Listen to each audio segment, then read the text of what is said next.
میں نے اجازت لے لی ان سے، لیکن یہ نہیں بتایا کہ میں کس مقصد کے لیے آنا چاہتا ہوں۔ خیر، میں وہاں گیا ہوں، میری ملاقات ہوئی ہے۔ وہ میری ملاقات مرزا طاہر سے آخری ملاقات تھی۔ اس سے پہلے میں ایک دو دفعہ مل چکا تھا، یعنی جب میں نائجیریا سے آیا کرتا تھا یا لندن جایا کرتا تھا تو مل چکا تھا، لیکن یہ ملاقات میری ہدایت کا موجب بن گئی۔ وہ دیکھیں وہ کیسے، میں ان کو ملا ہوں تو انہوں نے پہلے تو ادھر ادھر کی باتیں کرنا شروع کر دی۔ مرزا طاہر نے، آپ کو پتا ہے کہ یہ دیتے 5 منٹ ہیں، تو میں نے حضور کو اس وقت، اب میں حضور ہی کہتا تھا، ان کے سامنے میں نظریں جھکا کے بیٹھا تھا، نظریں میں نے اٹھائی نہیں کہ ہمارے بزرگ ہیں، ہمارے خلیفہ ہیں، تو وہ ادب سے، تو میں نے ان کی باتوں کو روک کے کہا کہ حضور اجازت ہو تو جس مقصد کے لیے میں آیا ہوں آپ کے پاس وہ بیان کروں؟ تو انہوں نے کہا ہاں ہاں ضرور ضرور۔ میں نے کہا جی میں میاں منان عمر صاحب کے بارے میں آیا ہوں۔ ابھی میری بات مکمل بھی نہیں ہوئی تھی، میری نظریں اوپر اٹھیں، ان کو جوش آ گیا، انہوں نے، معلوم نہیں یہ الفاظ ایکسٹمپور نکلے یا کیا، میں نے ان کے چہرے پہ رنگت، لال آنکھیں اور زبان ہلکلاہٹ، کہتے ہیں کہ یہ دروازہ، یعنی وہ اپنے خلافتی دروازہ، جو خلافت یعنی کیا کہتے ہیں، دفتر خلافت کا دروازہ، وہ کہتے ہیں کہ وہ دروازہ انہوں نے اپنے ہاتھوں سے وہ کتاب فخر الدین ملتانی کے بیٹے کی لکھ کے بند کر دیا ہے۔ تو بہرحال جب انہوں نے یہ بتایا، مجھے تو پتہ ہی نہیں تھی کہ وہ کون سی کتاب ہے، تو میں نے دیکھا کہ وہ حضور کی تو حضور کے منہ سے تو باتیں نہیں نکل رہی تھی۔ انہوں نے یہ کہا کہ میں فلاں سے ملتا ہوں، میں فلاں سے ملتا ہوں، انہوں نے کوئی واسطے کا ذکر کیا جو میاں منان عمر صاحب کے بھتیجے تھے، میں ان سے بھی ملتا ہوں۔ تو بہرحال میں نے سمجھا کہ یہ بات کچھ میں نے غلط کر دی، میں ایک دم سے کھڑا ہو گیا، کیونکہ انہوں نے نیچے سے بٹن دبایا، ابھی اس ملاقات کو 3 منٹ نہیں ہوئے تھے، انہوں نے بٹن دبایا، اندر 2 گنڈے آ گئے، ایک پرائیویٹ سیکرٹری تھا، یہ منیر جاوید، یہی تھا، اور ایک اور بندہ۔ تو میں کھڑا ہو گیا، میں نے کہا بھائی حضور کو میری بات بڑی بری لگی، تو میں اٹھ گیا، اب یہ 3 منٹ میں ہوا ہے۔ تو جب میں اٹھ کے کھڑا ہو کے نکلنے لگا تو انہوں نے کہا کہ ملک صاحب آپ نے فوٹو نہیں کھنچوانی۔ دیکھیں ان لوگوں کی منافقت، جی فوٹو بھی کھنچوائی گئی، میں باہر آ گیا۔ باہر جب میں آیا ہوں تو باہر ان کے جو 2 پرائیویٹ سیکرٹری کا آفس اور ایک وہ وٹ ایور، تو انہوں نے کہا جی ملک صاحب ہمارے پاس آپ کا ایڈریس ہے، آپ کی یہ فوٹو ہم آپ کو بھجوا دیں گے۔ ظاہر وہ اس زمانے میں وہ کیمرے ہوتے تھے، تو ٹھیک ہے میں اس کے بعد وہاں سے نکل آیا، لیکن میں نے مرزا طاہر کا چہرہ لال سرخ، اور انہوں نے بعد میں خط لکھا جس میں یہ خط مجھے وہیں لندن کے اسٹے میں آ گیا تھا کہ آپ نے یہاں آ کر شرارت کی ہے، اگر آنا ہی تھا تو امیر صاحب کی معرفت کیوں نہیں آئے؟ امیر صاحب کی معرفت تو میں نے خط لکھ دیا تھا، انہوں نے جواب دے دیا تھا کہ ان کے بارے میں مسلم معود نے وضاحت کر دی تھی، مجھے کیا پتا کیا وضاحت کی تھی۔ خیر انہوں نے ایک ایسا حوالہ دیا، میں واپس آیا ہوں، میں وعدہ کر گیا تھا میاں منان عمر صاحب سے کہ اگر آپ کے ماموں جان، آپ کے بھانجا صاحب اگر مان گئے، یعنی اگر حضور مان گئے تو میں آپ کو وہاں سے اطلاع دے دوں گا۔ میں وہاں 3 دن رہا ہوں، میں بڑا مایوس، میں نے کہا جس مقصد کے لیے میں یہاں آیا تھا وہ تو پورا ہی نہیں ہوا، اوپر سے میں نے خلافت کی یہ ناراضگی مول لے لی۔ واپس آیا ہوں منہ لٹکائے، وہ میرا مشن ناکام رہا، مجھے اندر کی باتیں نہیں پتہ تھی۔ میں نے آ کے میاں صاحب کو کہا کہ میاں صاحب انہوں نے تو میری بات سنی ہی نہیں ہے، تو میاں صاحب مسکرا کر کہنے لگے میاں منان عمر صاحب کہ مجھے تو پتا تھا کہ انہوں نے آپ کی بات نہیں ماننی، لیکن چونکہ آپ لوگ بڑے مصر تھے کہ نہیں ہم وہاں ان سے ملے، میاں صاحب کو لے کے آئے، تو میں نے کہا ٹھیک ہے آپ خود ہی جائیں اور خود ہی دیکھ لیں۔ تو بہرحال جو حوالہ انہوں نے پیش کیا تھا وہ غلط تھا، تو میاں صاحب نے کہا کہ آپ شہادت القرآن پڑھیں، یہ حوالہ اس میں لکھا ہے۔ میاں صاحب ان کو تو کتابوں کا بھی اتنا علم نہیں ہے۔ اس وقت سے پھر میں نے تحقیق کی،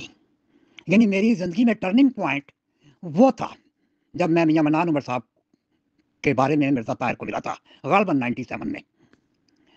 تو اس کے بعد پھر میں نے پڑھنا شروع کر دیا، پھر مرزا طاہر صاحب فوت بھی ہو گئے، یہ مرزا مسرور صاحب آ گئے، تو ان سے تو میرا کبھی تعلق رہا ہی نہیں، سوائے اس کے کہ جب یہ گھانا میں تھے ٹیچر بھیجے بطور سائنس ٹیچر کے، میں نائجیریا میں تھا انہی دنوں، بس میرا اتنا ہی تعلق۔ پھر تحقیق کرتے کرتے آج میں آپ کے سامنے ہوں، لیکن میں نے اس جماعت سے تعلق چھوڑ دیا تھا 2000 میں۔ میرا خیال ہے یہاں تک کافی ہے، پھر آئندہ کبھی بات کریں گے۔